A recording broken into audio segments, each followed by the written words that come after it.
prayer activates the ministry of angels. Acts chapter 12, please. Be patient as I read. Prayer activates the ministry of angels. Now about that time, Herod the king stretched forth his hand to vex certain of the church, and he killed James, the brother of John, with the sword. Verse 3. The Bible says, and because he saw that it pleased the Jews, he proceeded further.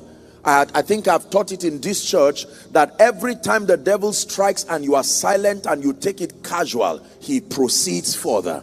He killed James and everybody kept quiet, and the Bible says he proceeded further to take Peter also. These were the days of unleavened bread. Verse 4, it says, and when he had apprehended him, he put him in prison and delivered him, and there were soldiers guarding him and so on and so forth. Verse 5, it says, Peter was therefore kept in prison. Now the game begins to change. But prayer, someone say but prayer. One more time, say but prayer. But prayer was made without ceasing of the church unto God for him.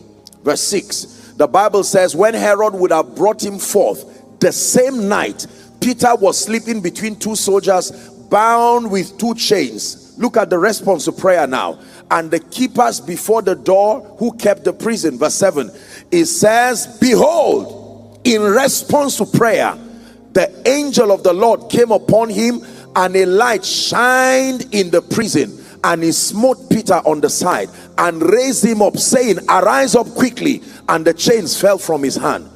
Verse 8, and the angel said unto him, gird thyself and bind up thy sandals. So he did. And he said unto him, cast thy garment about thee and follow me. Next verse. He went out and followed him, and wist not that it was true, which was done by the angel, but he thought he was in a vision. Verse 10. The Bible says, when they had come through the first gate and the second gate that opened on his own accord, they came to the iron gate that leads to the city.